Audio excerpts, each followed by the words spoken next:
Morning class. आपका इस समय जो विषय चलेगा वो चलेगा हिंदी का। हिंदी में फर्स्ट में मैंने पहले आपको एक कविता भेजी थी, हम पंछी। आज आप इसका हिंदी फर्स्ट में पाठ 2 पढ़ेंगे।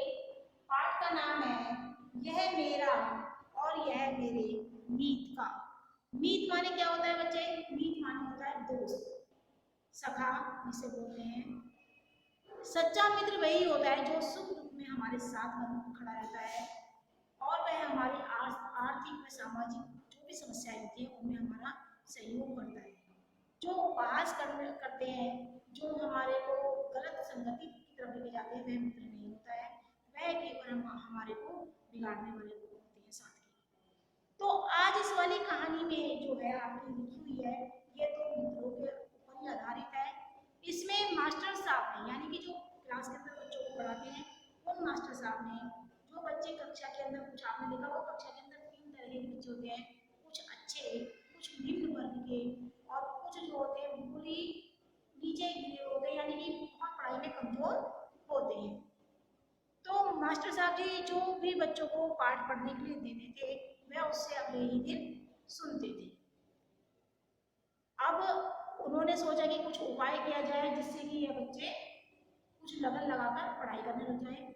तो उन्होंने एक कक्षा के अंदर 2 मित्रों की कहानी सुनाई। मैंने बताया मित्र वह है जो सुख दुख में हमारे साथ खड़ा रहता है। तो इस वाले पाठ को हम पढ़ने जा रहे हैं। सभी बच्चे अपनी किताबें खोल लेंगे और खोलने के बाद अपने आप में बैठ के एक उस पे लाइन पे उंगली रखकर ढंग से पढ़ेंगे, क्योंकि कुछ बच्चों को अभी तक रीडिंग ढंग से नहीं आती है। हमारे शिक्षक उन शिक्षकों में से थे जिन्हें हार्ड टास्क मास्टर कहा जाता था। उनके डर से हम लोग रोज का पाठ रोज तैयार कर लेते थे। फिर भी 2-3 बालक ऐसे थे जो कुछ नहीं याद कर पाते थे, न बताई हुई विद्या को स्मरण रख पाते थे। यद्यपि लिखने का काम वे गलत सही पूरा कर लेते थे, यानी लिखने की तो विद्या थी लेकिन अपने दिमाग पर जोर डालकर याद नहीं करते थे। बच्चे देखिए सभी के अंदर होता है, कुछ बच्चे अच्छे याद करते हैं, कुछ नहीं करते हैं। लेकिन यदि आप अपने अंदर लगन लगाओगे तो ऐसा नहीं है कि कोई भी कार्य संभव नहीं है। अध्यापक ने उनके लिए एक युक्ति निकाली, यानी एक उपाय सोचा। वह थी एक कहानी जिसे मैं अब तक नहीं भूल पाया और न कभी भूल पाऊंगा। क्लास के अंदर जब किसी को कुछ समझ में नहीं आता, एक दूसरे की कल्पना करके एक दूसरे के आचार विचार दिखाकर बताया जाता है कि इस तरह से पढ़ो या ऐसे पढ़ो, तो इसी तरह से मास्टर जी ने भी एक उपाय निकाला। किसी गांव में 2 बालकों में गहरी मित्रता थी, यानी 2 बच्चे थे, उनमें बहुत अच्छी मित्रता थी। दोनों एक दूसरे को मीत कहकर पुकारते थे। क्या कहते थे? मीत। दूसरे नहीं कहते थे, वो मीत का नाम दिया होता। और एक ही गुरु के पास पढ़ने जाते थे। गुरु होता है यानी अध्यापक। उन दोनों की मित्रता देखकर लोग हैरान थे। एक दरिद्र पिता का पुत्र था। दरिद्र माने होता है बेटा गरीब, जिसके पास न खाने के लिए पर्याप्त अन्न था, न पहनने के लिए कपड़े, किताब, कॉपी आदि की चर्चा तो दूर की बात थी। दूसरा धनी व्यापारी का पुत्र था, यानी वह बहुत अमीर था। उसके पिताजी क्या करते थे? व्यापार करते थे। उसका घर सब तरह से भरा पूरा था। साथ ही उसके पास अपने मीत के लिए एक विशाल हृदय भी था और इस हृदय की प्रेरणा से ही एक दिन वह अपने पिता के सामने अकड़ गया, यानी हट करने लगा। क्या कहने लगा? यदि दरिद्रता के कारण मेरा मीत पढ़ लिख नहीं सकता तो मैं भी नहीं पढ़ूंगा। यानी दोनों में इतनी गहरी दोस्ती थी कि उन्होंने कहा कि यदि ये नहीं पढ़ेगा ना, जो दरिद्र यानी गरीब लड़का है, तो मैं भी नहीं पढ़ूंगा। उसकी तरह से मैं भी अनपढ़ और दरिद्र ही रहूंगा। भाई देखो, ऐसा अगर कोई कहेगा तो माँ बाप सोचेंगे ना कि कुछ ना कुछ तो उपाय करें कि मेरा बच्चा ऐसा कैसे रह जाए। भाई एक अमीर का बच्चा बिना पढ़ा लिखा रह जाए, तो संभव नहीं हो सकता है ना। इस प्रकार उसने अपने मीत को खाने, पहनने और पढ़ाई लिखाई के सारे खर्चे की व्यवस्था अपने पिता से करा ली। कुछ वर्षों तक यानी समय बीतता रहा। पढ़ लिख कर दूसरा बालक व्यवसाय में, यानी अपने पिताजी के काम में अपने पिता का हाथ बटाने लगा। लेकिन अपने मीत को वह सारे खर्च दिलाता रहा, यानी कि जितनी उसकी जरूरत थी जो दरिद्र वाला था उसको, जिससे वह निरंतर प्रगति करता गया, यानी वह ऊंचा उठता गया। आगे चलकर वह राजनीति, धर्मशास्त्र, अर्थशास्त्र, इतिहास, साहित्य, ज्योतिष आदि नाना विद्याओं के प्रकांड विद्वान के रूप में प्रतिष्ठित हुआ। उसकी ख्याति सुनकर उस राज्य के राजा ने अपने दरबार में उसका स्वागत किया और उसकी विद्वता का पर मुग्ध होकर उसे अपना मंत्री बना लिया। इधर बेचारे व्यापारी का जो था, देखिए व्यापारी के साथ क्या हुआ, इधर बेचारे व्यापारी के भाग्य पर वज्रपात हो गया, यानी एकदम अचानक परेशानी आ गई। अकस्मात एक रात डाकुओं ने उनकी सारी संपत्ति लूट ली और जान बचाने के लिए उसके परिवार के लोग जब घर से बाहर निकल आए तब डाकुओं ने उसका घर भी लूट दिया। इसी शोक में उसके पिता स्वर्ग सिधार गए। बेचारा दाने दाने का मोहताज हो गया। परिवार के भरण पोषण के लिए उसके सामने भीख मांगने के सिवा कोई रास्ता नहीं रह गया। देखो बच्चों, कहते हैं समय बहुत परिवर्तन होता है, बदलता रहता है। तो उन दोनों दोस्तों के साथ भी देखिए कि क्या से क्या हो गया। जो दरिद्र था वो थोड़ा अच्छा हो गया था, मंत्री बन गया था, और जो अमीर था, है ना, धनी था, और वह गरीब हो गया। एक दिन राजधानी के मार्ग पर अपने पुराने मीत को कटेहार भिक्षुक के रूप में देख मंत्री को बहुत दुख हुआ। वह उसे घर ले गया, मीत के परिवार को भी बुलवा भेजा। बोला, इस तरह हम कब तक तुम्हारे मेहमान बने रहेंगे। भाई जो दरिद्र हो गया था मित्र व्यापारी वाला, वो उनके घर पर रह रहा था, वो बोला हम कब तक रहेंगे आपके घर पर, मुझे कुछ धन उधार दे दो, मैं फिर से व्यापार शुरू करूंगा। राज्य का मंत्री होते हुए भी उसके मीत ने अधिक धन एकत्र नहीं किया, क्योंकि वह ज्यादा धन नहीं कमाने की लालसा में नहीं था और वह अपना कार्य सुचारू रूप से ही कर रहा था, जिससे वह अपने मीत की तत्काल सहायता कर सके। काफी देर तक सोचते रहने के बाद मंत्री ने व्यापारी से कहा, विपत्ति में घबराते नहीं मीत, यानी घबराओ नहीं मित्र, ये तो परेशानी आएगी और चली जाएगी। मेरे महाराजा प्रत्येक पूर्णिमा के दिन याचकों को दान देते हैं। उन्होंने उपाय बताया उसको, मंत्री ने उपाय बताया कि जो मेरे महाराज हैं वो पूर्णिमा के दिन क्या करते हैं, जो मांगने वाले होते हैं, गरीब होते हैं, उनको दान देते हैं। जो याचक सबसे पहले सामने आता है राजा उसे 100 मुद्राएं देते हैं। आज से तीसरे दिन ही अगली पूर्णिमा है, तुम कल रात को वहां पहुंचकर मुझसे मिलो। मैं राजा के सामने सबसे पहले तुम्हारे पहुंचाने की सारी व्यवस्था कर दूंगा। देखो ये तो मित्र ने बहुत अच्छा काम किया, क्योंकि उसकी सहायता के लिए उसने क्या करा कि मैं व्यवस्था कर दूंगा, लेकिन मैं ना तो राजा से जाके कह सकता हूँ और ना ही मैं आपको पैसे दे सकता हूँ।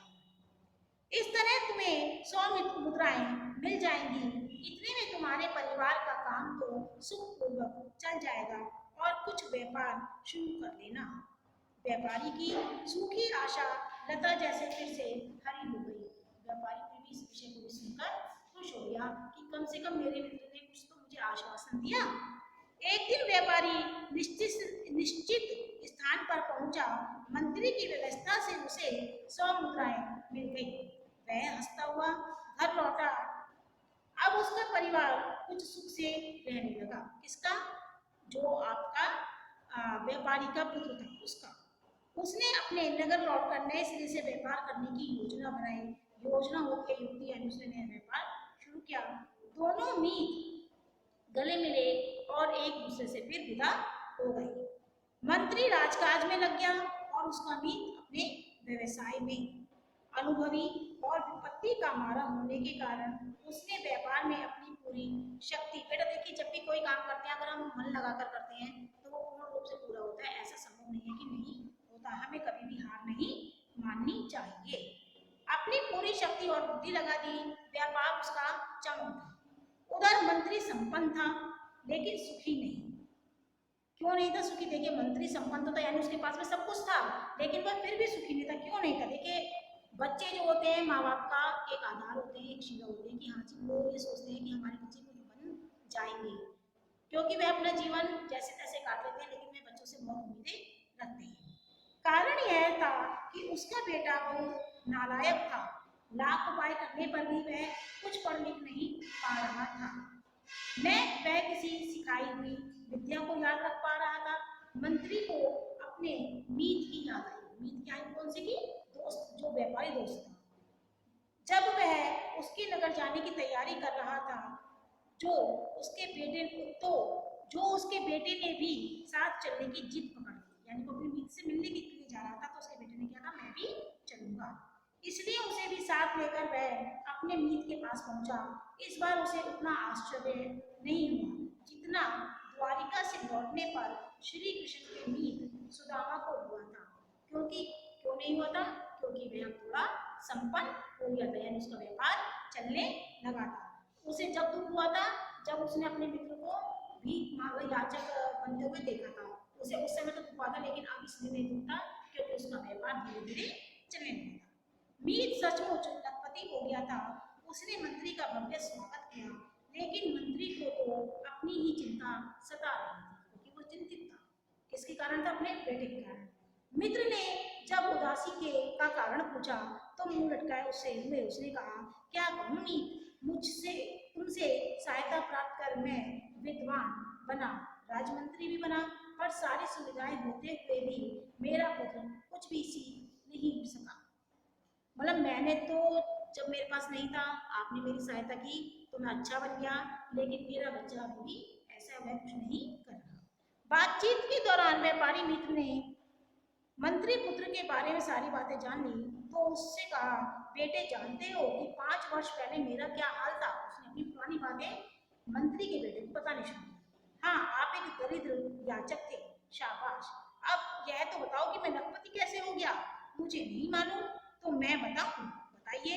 देखो, तुम्हारे पिता की सहायता से मैंने 100 मुद्राएं राजा से याचक बनकर ली। उनसे मैंने व्यापार शुरू किया। व्यापार में मैंने शक्ति, भक्ति और बुद्धि लगाई, यानी कहते ना, काम, धन, बेड़ सब लगा दिए थे। लाभ होने लगा। हर बार मैं लाभ के 2 भाग कर लेता और कहता, यह मेरा और यह मेरे मीत का। अब कहानी का देखिए क्या समझ में आता है। मैंने दोनों भागों को अलग अलग व्यापार में लगाया, यानी कि एक साथ में अगर व्यापार में लगाता तो मैं सोचता कि मैं इससे खुद ही लाभ करता जा रहा हूँ। उसने क्या करा, जब जो भी पैसा आता था उसको 2 भागों में बांटता था, कहता था यह मेरा और यह मेरे मीत का। मैंने दोनों भागों को अलग अलग व्यापार में लगाया। इस तरह लाभ बढ़ता गया, व्यापार बढ़ता गया। क्या समझा तुमने? मतलब उनसे पूछा, उसने बेटे से पूछा कि समझ गए बेटा? मैं मंत्री पुत्र हकलाने लगा। व्यापारी ने प्यार से उसे चूमते हुए कहा, बेटे, एक एक विद्या और एक गुण को अपना समझो और अपने लिए तथा अपने मित्रों के लिए दिल और दिमाग में रखते जाओ, तो 6 वर्षों में तुम क्या से क्या बन जाओगे। जब हमें कोई चीज याद होती है, हम उसे दोहराते हैं ना, दोबारा दोबारा। एक बार पढ़ने से याद नहीं होती है, अगर हम उसे दोबारा दोहराते हैं तो उसका लाभ अधिक होता है, क्योंकि एक बार पढ़ते हैं समझ में नहीं आती, दूसरी बार पढ़ते हैं तो थोड़े बहुत अक्षर समझ में आते हैं। तो इसी तरह से उन्होंने उसे समझाया। बालक मुस्कुराते हुए बोला, मैं ज्ञान और गुण का लखपति हो जाऊंगा। शाबाश बेटा, तुम्हारी माँ, तुम्हारे पिता ने, सब लोग यही चाहते हैं कि तुम विद्या और गुण के लखपति बन जाओ। क्या तुम हमारी यह इच्छा पूरी करोगे? अवश्य। अवश्य माने तो जरूर, हाँ जी, ठीक या जरूर। अगली बार मैं उसी रूप से आपसे मिलूंगा। फिर बालक ने अपने पिता से कहा, पिताजी, अब आप राजधानी चलिए, मैं आज ही से अपनी पढ़ाई में लगूंगा। मुझे रास्ता मिल गया, अब जो कुछ मेरी समझ में आएगा सब याद होगा। अच्छी सोच बताई थी ना उन्होंने, मंत्री, उसने जो है मंत्री के दोस्त ने उनको। मंत्री समझ गया लड़के की बुद्धि खुल गई, यानी बेटा जब कोई गलत राह पर जाता है और कोई उसे अच्छी सीख देने वाला मिल जाता है तो उसका रास्ता बिल्कुल आसान और सरल हो जाता है। उसने मुस्कुराते हुए अपने मीत से विदा ली। राजधानी पहुंचकर उसका पुत्र अध्ययन में चौगुने उत्साह में लग गया। हर रोज वह जो कुछ सीखता, मन ही मन अपने काल्पनिक मित्र को भी सिखाता, यानी काल्पनिक मित्र उसने काम ना लिया, अपना मन ही बना लिया कि अभी तो मैंने इतना पढ़ा है, ये तो मेरे मित्र को हो गया, ये मैंने पढ़ा है, ये मेरा हो गया, अब इतना नहीं समझ में आया, ये मेरे मित्र का हो गया, तो उसने दोहराना शुरू कर दिया। वह कहता यह मेरा और यह मेरे मित्र का, इस तरह हर पाठ दोहराता जाता। लड़का मन लगाकर पढ़ने लगा, वह विद्याएं सीखता गया, अच्छे गुणों से संपन्न होता गया। 6 वर्ष बाद वह भी प्रकांड पंडित बन गया और आगे चलकर अपने पिता का उत्तराधिकारी बना। गुरुजी यह कहानी सबको सुनाते, विशेष रूप से उन शिष्यों को जिनका मन पढ़ाई में नहीं था, क्योंकि दोस्त तो सभी बनाना जानते हैं, लेकिन अच्छे और बुरे को कैसे होते हैं ये हम किसी को नहीं पता।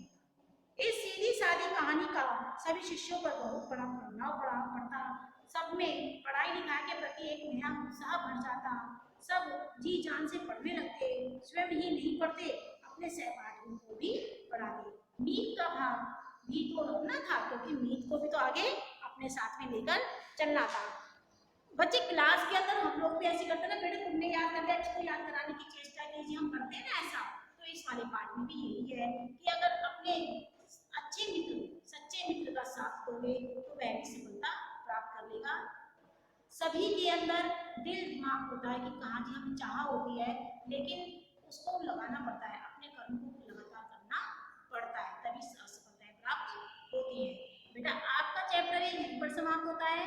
आपका मैं इसको काम भेज रही हूँ, शब्दार्थ आप अपनी कॉपी में करेंगे और प्रश्न उत्तर भी आप अपनी कॉपी में करेंगे।